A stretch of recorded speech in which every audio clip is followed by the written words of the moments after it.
Imagine this. You spend years chasing a singular, elusive purpose, something grand, something that will make your life mean something. Society whispers it in your ear. Find your calling. Discover your destiny.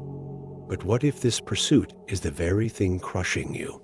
What if the myth of purpose is a gilded cage, locking you in endless dissatisfaction? Friedrich Nietzsche saw the trap.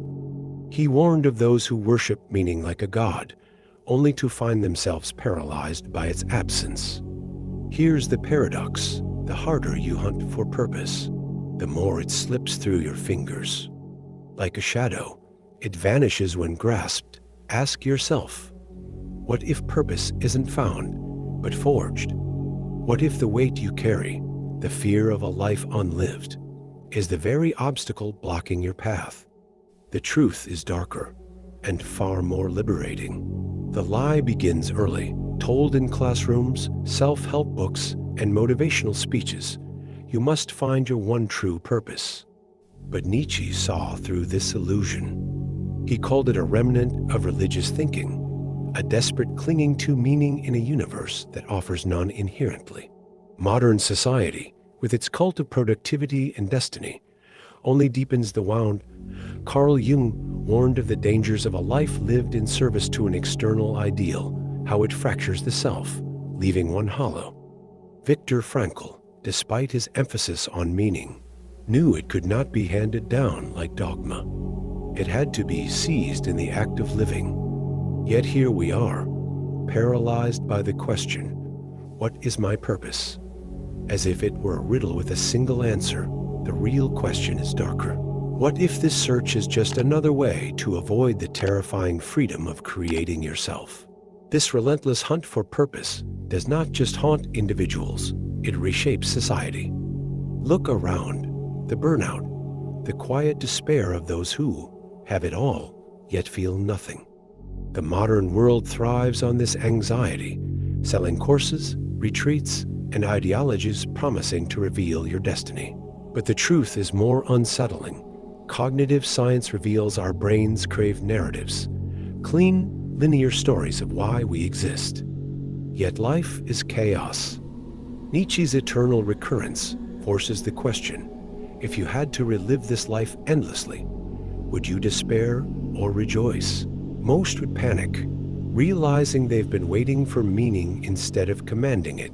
The consequence? A culture of passive seekers, addicted to the search, but terrified of the answer.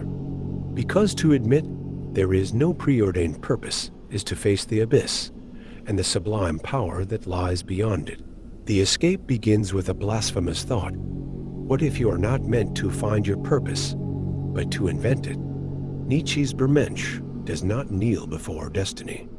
He sculpts it from the raw chaos of existence. This is the rebellion against the cult of meaning, against the tyranny of should. History's most liberated minds understood this. The Stoics bent reality to their will, not the other way around. Sartre declared, existence precedes essence, meaning you're not born with a purpose, you bleed it into being through every choice. The artist, the rogue philosopher, the heretic who defies expectation, they grasp the secret. Purpose is not discovered.